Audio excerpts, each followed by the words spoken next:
Ora, muito boa tarde, ora, muito bom dia e eu, muito boa noite. Como vocês sabem e podem ver, hoje fiz uma rapadela a quase tudo. Só não rapei os pelos do peito, dos sobacos e dos testículos. E do rabo. E das pernas e por aí fora. E dos bracinhos e afins. Pronto. De resto, tentei rapar tudo. Também se rapasse o resto, depois ficava assim, tipo, a picar e não sei o quê. Pronto. Pelo menos para mim seria desagradável. Pronto. Mas à parte disso, que são detalhes que não interessam a ninguém, eu hoje queria falar. Hoje este vai ser o primeiro vídeo de hoje, mesmo que hoje partilhei um vídeo de ontem. Mas ontem não partilhei, portanto, pronto. Já estou a fazer uma espécie de. Já estou um bocadinho atrasado neste sentido da coisa.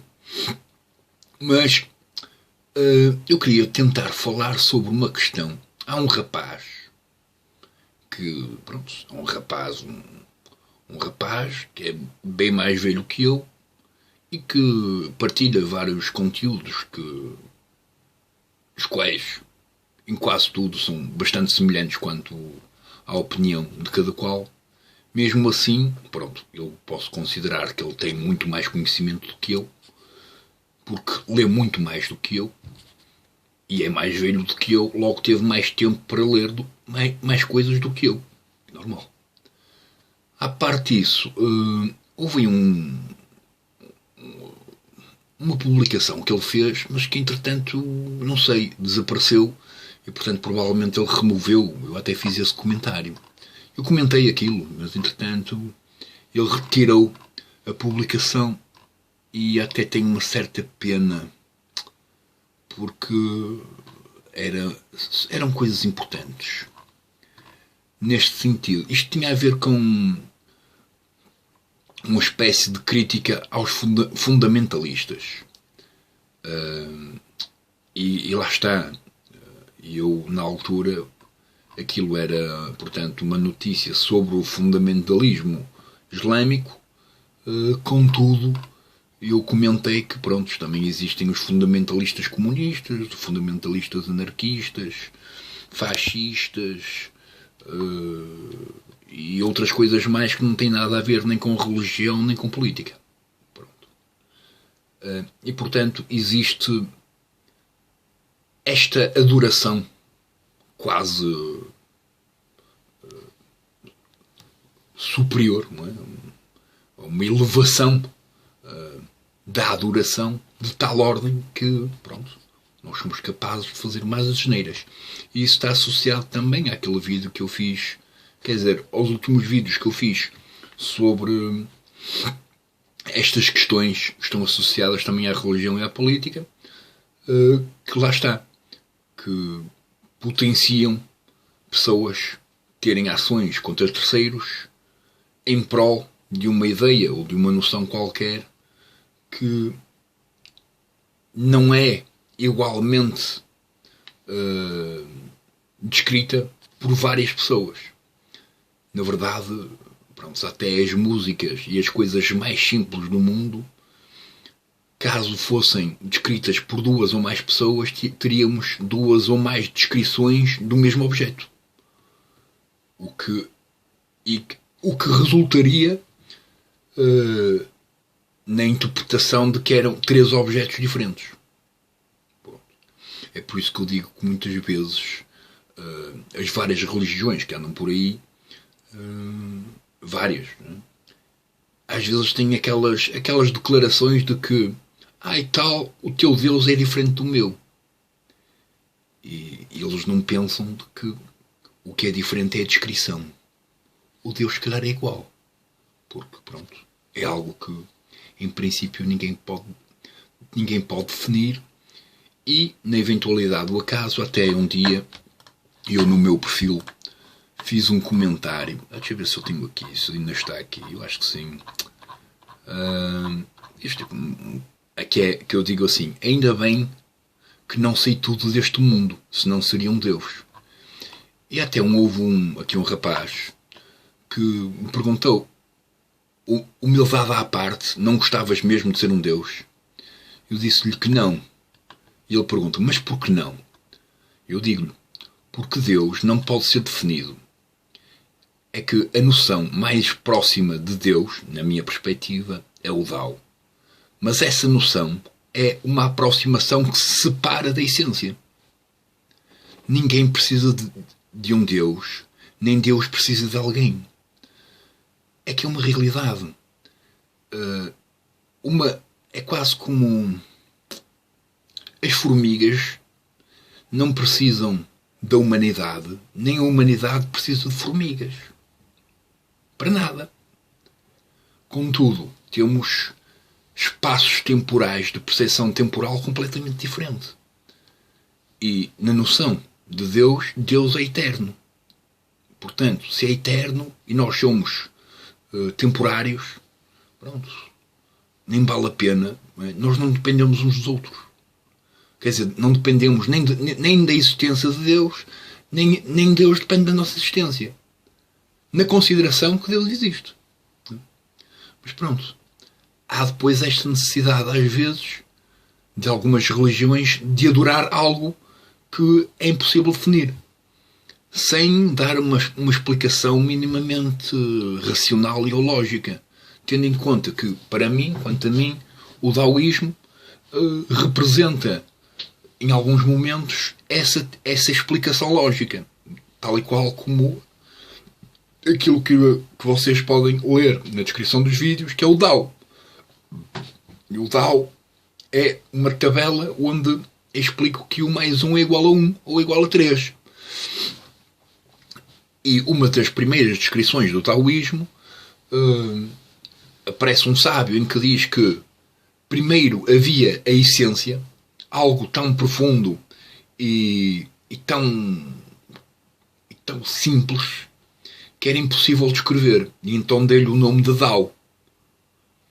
A partir daí apareceu o número 1, que é onde eu ponho, que é a fantasia, né? Que é a nossa capacidade de criar ao nível ilusório, seja lá o que for. Depois aparece a lógica, que é o quê? Que é a nossa capacidade de encontrar ferramentas na realidade que potenciam uma aproximação da construção ou da realização da fantasia. E depois do 3 aparecem as 10.000 coisas. Que é o quê? Quando nós temos a ferramenta. Não é? Que é... Lá está, a fantasia mais a lógica igual à aplicação. A aplicação o que é? É a expressão. É a expressão da ilusão da realidade. Okay? Pronto. E isto tem a ver com lógica, nada mais. Com a matemática pura. Mesmo que a própria matemática também possa aceitar essa explicação, porque se nós formos a pensar de uma forma puramente racional, se eu tenho portanto, algo que é absoluto, portanto, um átomo, por exemplo, um átomo é absoluto, tenho outro átomo absoluto, caso eu junte fisicamente os dois, a única coisa que pode acontecer é haver uma nova essência, que é uma explosão. Pronto. Entretanto, pronto, o resto desaparece como uma explosão. Mas a junção de dois absolutos não cria... quer dizer, pode criar uma expressão nova que quer expressar dois além de si.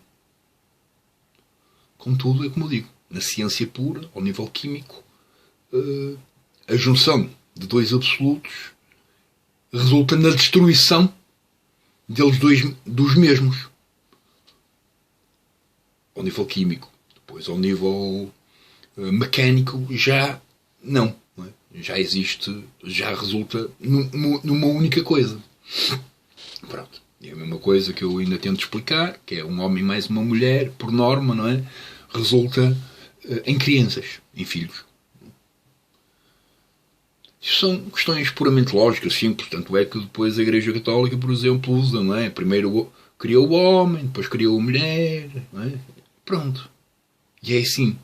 E na eventualidade, primeiro o homem, até depois temos aqui coisas curiosas, não é? É que se Deus, vamos considerar, nesta consideração de que Deus cria o mundo e os homens, não é?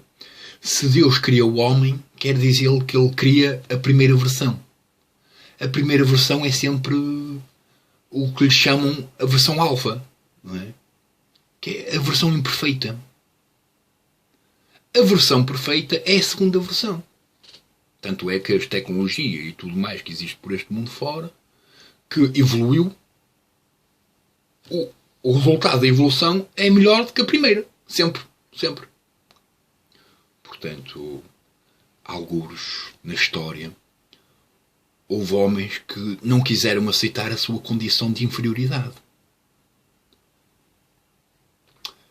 E revoltaram-se contra essa condição.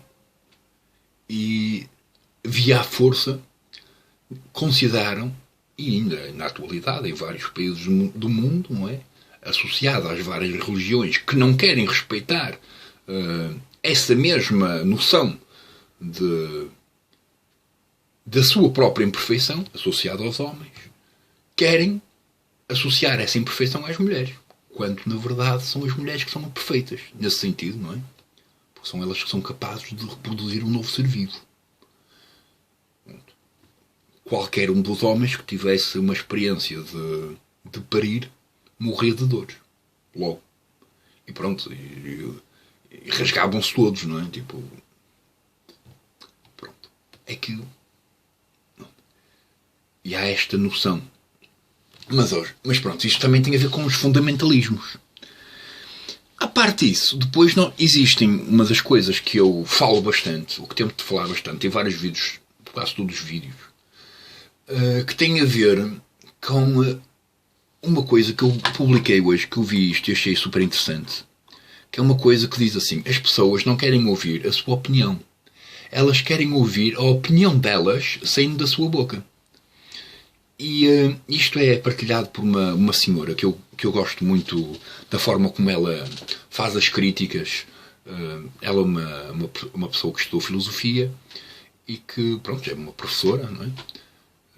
Curiosamente, tal como o meu pai, e que eu até creio que ela e o meu pai deveriam quase fazer o amor platonicamente, ao nível teórico, porque, pronto, considero que há várias semelhanças, mesmo que, pronto, o meu pai tirou especializações diferentes, ela teve experiências de leituras diferentes, portanto, pronto, algumas coisas poderiam entrar em choque. Da mesma forma que este rapaz costuma partilhar coisas que são bastante parecidas à minha perspectiva, entramos em choque, em pequenos detalhes. E lá está, e não nos andamos a matar, nem não sei o quê, porque há certos detalhes interpretativos que não concordamos.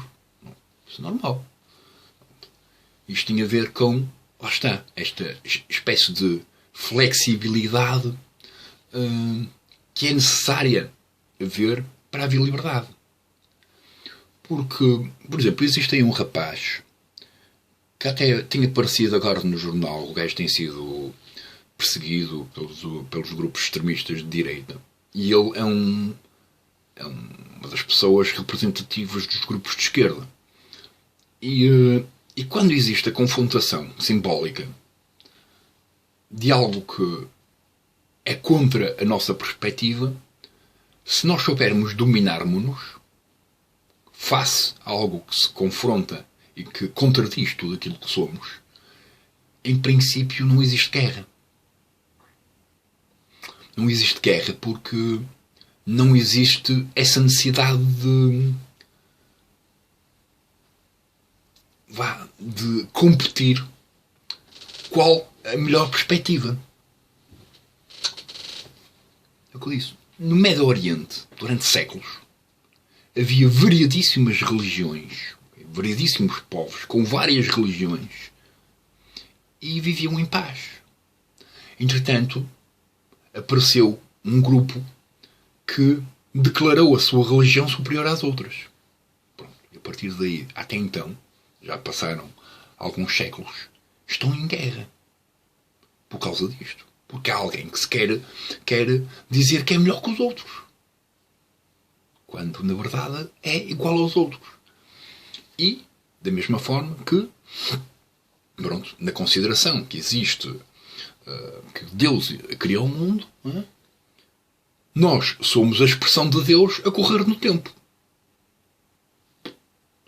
Portanto, Deus gostaria que todos os fragmentos de tudo o que é e que só pode ser refletido em pessoas, entre elas respeitassem uns aos outros. Porque lá está. Eu mesmo não aceitando que a imposição de um ideal seja uma boa ação, seja da esquerda, seja da direita, seja do lado de quem for. A obrigatoriedade via a imposição, que normalmente usa a violência para atingir esse fim, eu nego-a. Seja lá de que ramo for. Eu nego-a por causa do seu estilo. Se essa necessidade de ir ao encontro de uma verdade fosse simplesmente discutida, mesmo que ela seja muitas vezes incómoda e ou contraditória, eu sei lidar com ela. Simples. Pronto. E isto são questões que têm a ver outra vez com, portanto, esta problemática do fundamentalismo. E o fundamentalismo está associado, antes de mais, a esta noção de que, pronto, educativa, não é? É uma educação que não permite e que não dá asas para que hajam novas perspectivas que contradigam a perspectiva original e, portanto, não há um exercício de transformação sobre a própria opinião da perspectiva original. E isso depois, claro, não é quase óbvio, vai criar um certo desconforto e, portanto, uma autonegação daquilo que se expressa de uma forma inversa. Normal. Contudo, é o que eu tentei lhe dizer, já tenho dito isso em vários vídeos e afins, que é mais importante do que ter o domínio desse conteúdo teórico, seja o de esquerda ou direita, religioso ou espiritual, ou puramente técnico, é saber-nos autodominar. É que, se nós formos a ver até aquelas pessoas que seja hindus ou budistas ou taoístas, ou seja lá o que for, até nas artes marciais afins, até os princípios da obra literária Arte da Guerra, que é saber medir o ambiente. E o que é isso de medir o ambiente? É saber autodominar-se para que não hajam descontrolos emocionais que nos levem a ter uma ação contra alguém por causa do nosso descontrole emocional. Não é e depois, ainda por cima, considera-se quase... Pronto, isto é a parte que tem a mais piada, não é? Isto não tem piada nenhuma, mas tem piada. Que é, depois, a pessoa que ataca a outra considera que a outra que é culpada por ela estar a expressar uma coisa que é contra ela. O pessoal do Islão também é assim.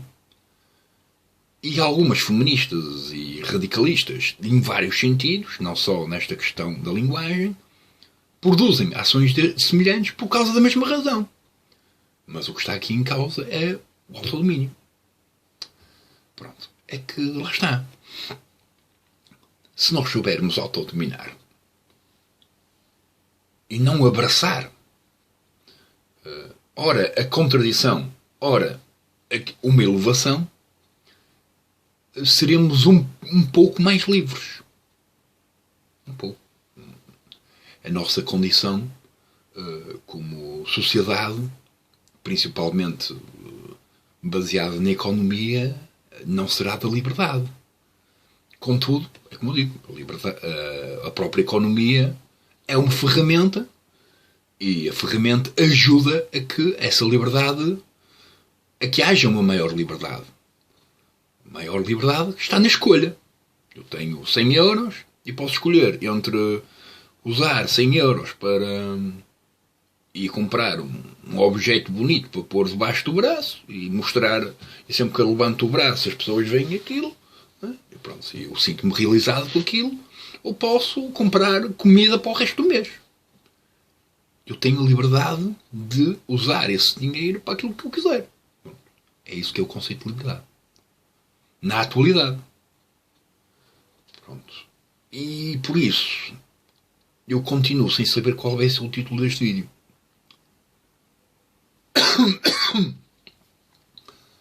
Mas eu creio que se vai chamar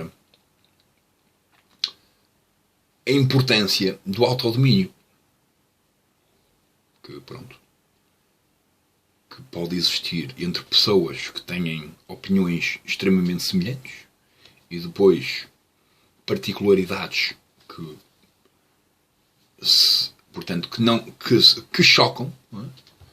Tal como conteúdos em bruto que chocam e depois pequenos fragmentos que unem. Porque nesta vida isto é tudo assim, bem elétrico nesse sentido.